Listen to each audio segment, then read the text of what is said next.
Entonces,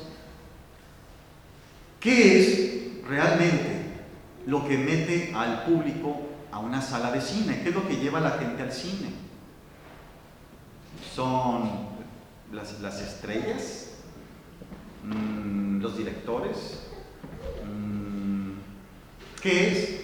O bien, cuando la gente sale de una sala cinematográfica, ¿de qué habla? ¿De qué platica?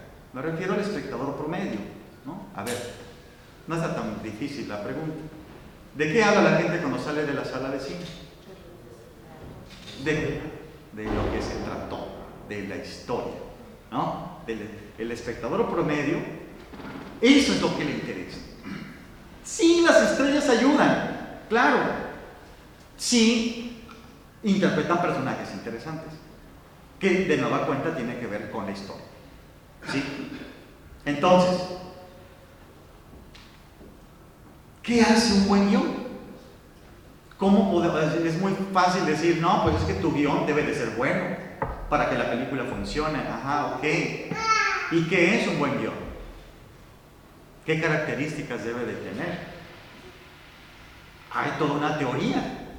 Hay toda una teoría dramática que no empezó con el cine, empezó desde mucho tiempo atrás, desde los griegos, desde los mitos.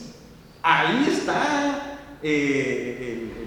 la semilla, ¿sí? Ahí están los grandes maestros, Sófocles, Esquilo, Aristófanes, ¿sí? También nos podemos ir a Shakespeare, bueno, a todos los grandes contadores de historias, tanto de teatro como de novela.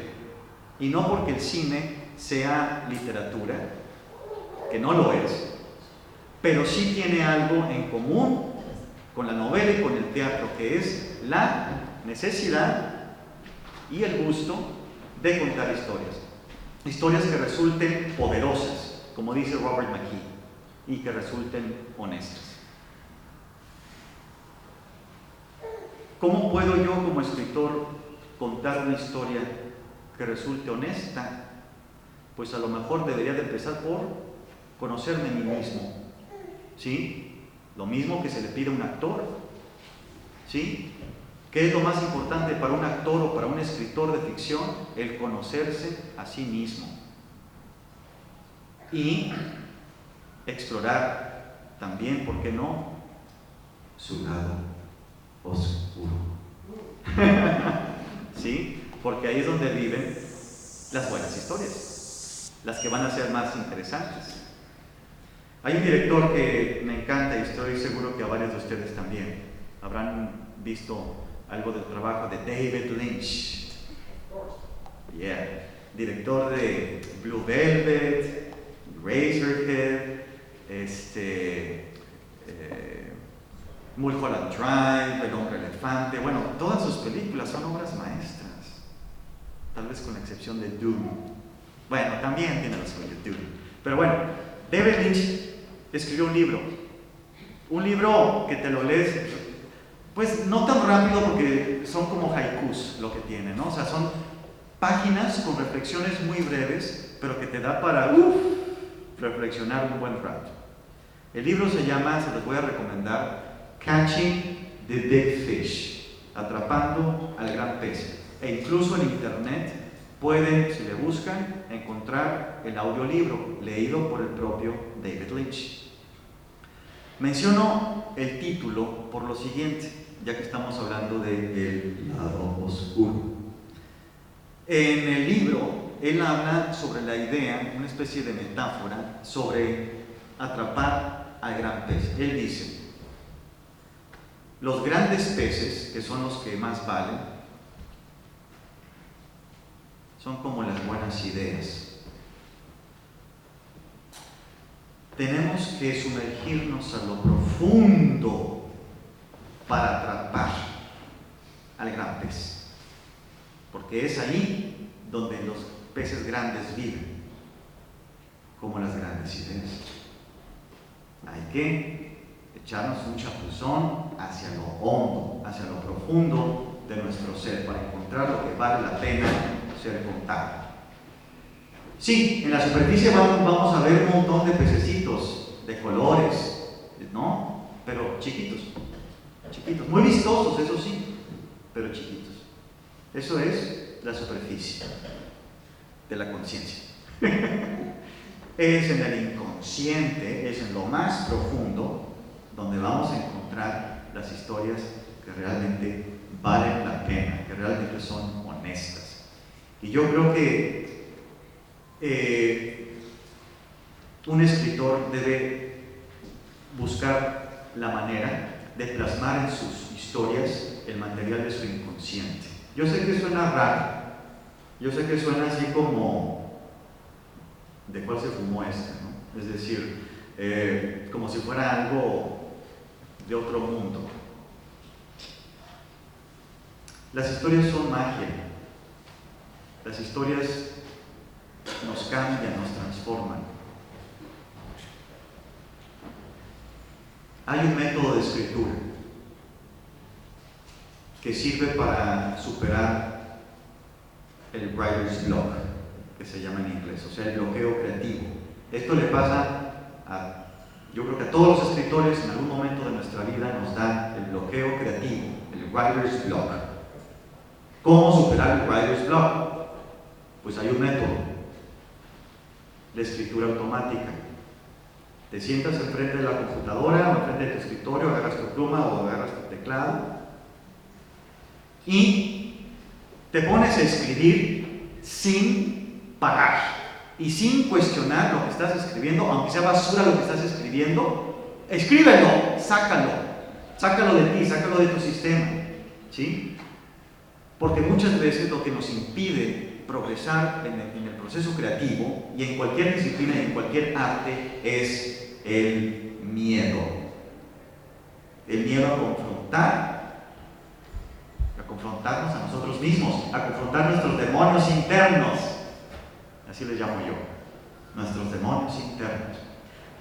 Pero hay que conocerlos, no dejemos que ellos nos devoren, porque si no nos hacemos amigos de nuestros demonios internos, nos van a devorar algún día. Entonces, hay que sacarlos a pasear, hay que hacerlos sus amigos. Y una manera de hacerlo es dejándolos vivir a través de nuestras historias. Entonces, la escritura automática, escribes sin parar, sin cuestionarte, ¿sí? No te preocupes si tu primera línea no es una obra maestra, no importa, mejor.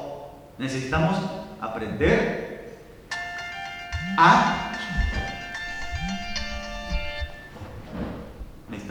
a perder el miedo al error, a la equivocación. Porque muchas veces el miedo al error, el miedo a la equivocación, nos lleva a paralizarnos, ¿sí? Tal vez eso debieran enseñarnos desde pequeños en la escuela y decirnos, está bien si te equivocas, no importa, no pasa nada, ¿sí?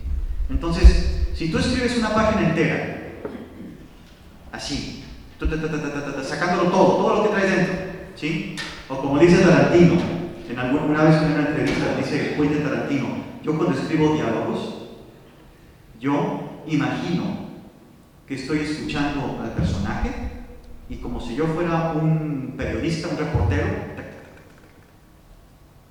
todo lo que estoy escuchando en mi imaginación lo escribo. Suena como trabajo de loquitos, ¿verdad? Pues sí, hay que estar un poquito loco para hacer este trabajo. No hay que tenerle miedo a la locura. Es una locura sana, una locura voluntaria, ¿sí? Vas a acabar con una hoja entera de locura, pero de pronto vas a encontrar tal vez una frase o dos que vas a decir, esto sirve, esto es oro. Ya valió la pena el ejercicio y ya te sirve como punto de partida, ¿sí? Bueno, por supuesto, después lo vas a limpiar, le vas a dar orden, lo vas a editar, le vas a dar una estructura, ¿no? Bueno, ok, pues ahí está un método de escritura. Bien, todo personaje, todo protagonista tiene un deseo. Todo protagonista tiene un sueño, un deseo, una meta, una necesidad. igual que nosotros. ¿Qué es lo que nos mueve a nosotros? El deseo, el instinto. Esa es nuestra naturaleza, el desear. No podemos dejar de desear para volverse loco. Porque aparte son deseos que raras veces son satisfechos, pero nos mueve. Ok, ese es nuestro motor interno, también del personaje. Entonces, ustedes sabrán que una película, una obra de teatro, una película, la historia, la vamos a dividir, esto es lo más elemental del guión cinematográfico, en 3 actos. ¿Sí? Han oído hablar de la estructura aristotélica de 3 actos. Fíjense, desde Aristóteles, y no ha pasado de moda, y sigue funcionando.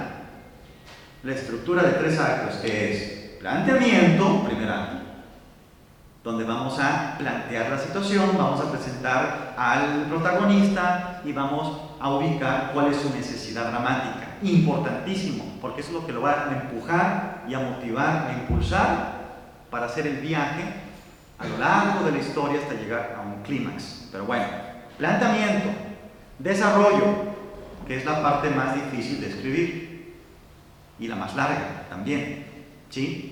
Muchos le llaman también al segundo acto confrontación, ¿sí?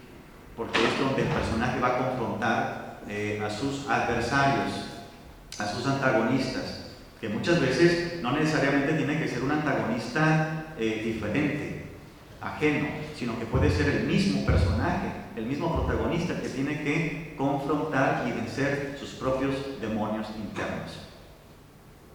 Cuando Rocky está peleando en el ring, no solamente está peleando contra Apollo Creed, está peleando contra sí mismo. Ese es su verdadero adversario, de hecho, ¿sí? Y después tenemos el tercer acto, bueno, segundo acto, donde vamos a encontrar peripecias, ¿sí? De pronto el personaje tendrá que evadir, tendrá que superar diversos obstáculos y tendrá que ir creciendo, evolucionando en el proceso, en el camino, ¿sí? El personaje tiene que evolucionar y se tiene que hacer más fuerte cada vez. ¿Cómo ese personaje va a crecer y cómo va a incrementar su inteligencia, su capacidad, su fortaleza, enfrentando obstáculos cada vez mayores? Por eso los obstáculos son los mejores maestros, tanto para el ser humano como para el personaje, ¿sí? Ahí es donde el personaje de pronto va a caer y vamos a decir, ay, pobrecito, el personaje se cayó y ahora qué va a pasar, es el fin del mundo. No, el personaje se levanta y sigue adelante y eso nos emociona. ¿Sí? Y después tenemos el tercer acto, donde todo se resuelve y donde eventualmente el protagonista habrá de conseguir o no ese objetivo o esa meta que se planteó desde un principio. Pero esa meta tiene que plantearse desde el inicio. No nos la vamos a sacar de la manga, o no es que el personaje vaya en la historia y a medio camino, a media película apenas diga, ay, creo que quiero encontrar el amor. Ya es muy tarde, porque para ese punto lo más probable es que ya hayas perdido a tu espectador. La necesidad del personaje, la necesidad del protagonista tiene que plantearse desde el inicio. ¿Cómo planteamos esa necesidad? Mostrando al personaje en un orden establecido, en un mundo ordinario, ¿sí? Y presentando cuál es su necesidad, cuál es su carencia. Podemos preguntarnos, ¿qué le falta a mi personaje para que sea feliz?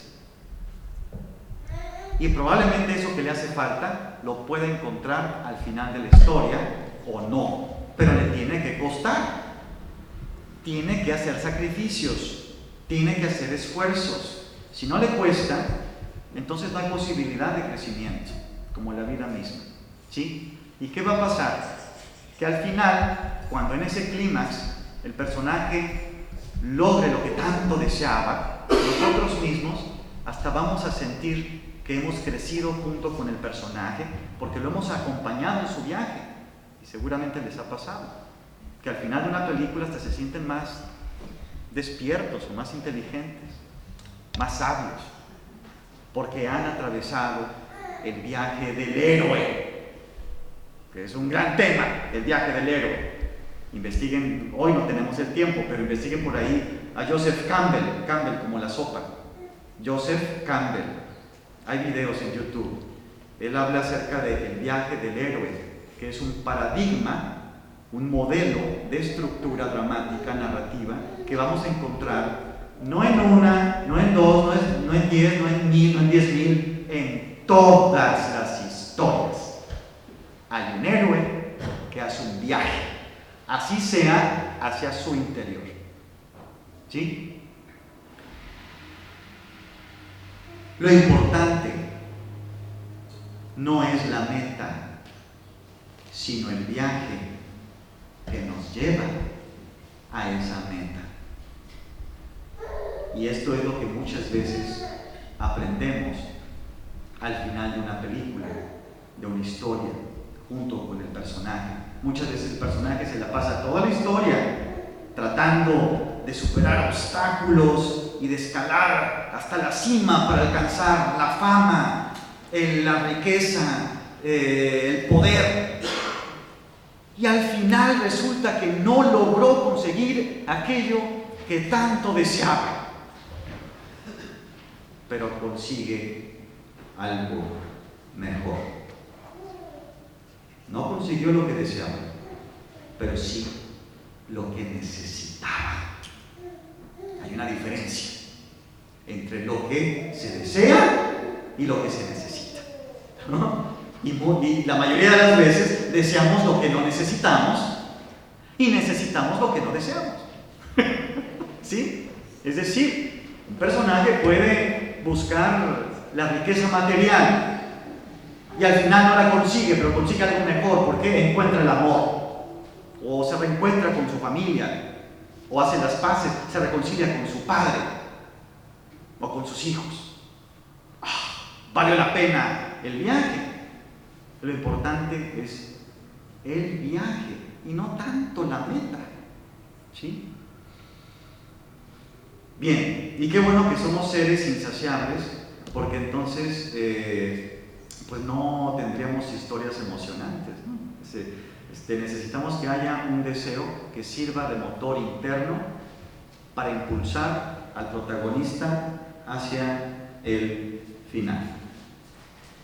Y al final siempre habrá un mensaje, siempre habrá, como en las fábulas, como en los cuentos infantiles, una moraleja. Pero esa moraleja o ese mensaje no puede ser como en una obra de teatro infantil donde al final sale el conejito o el zorrito y le dice al público: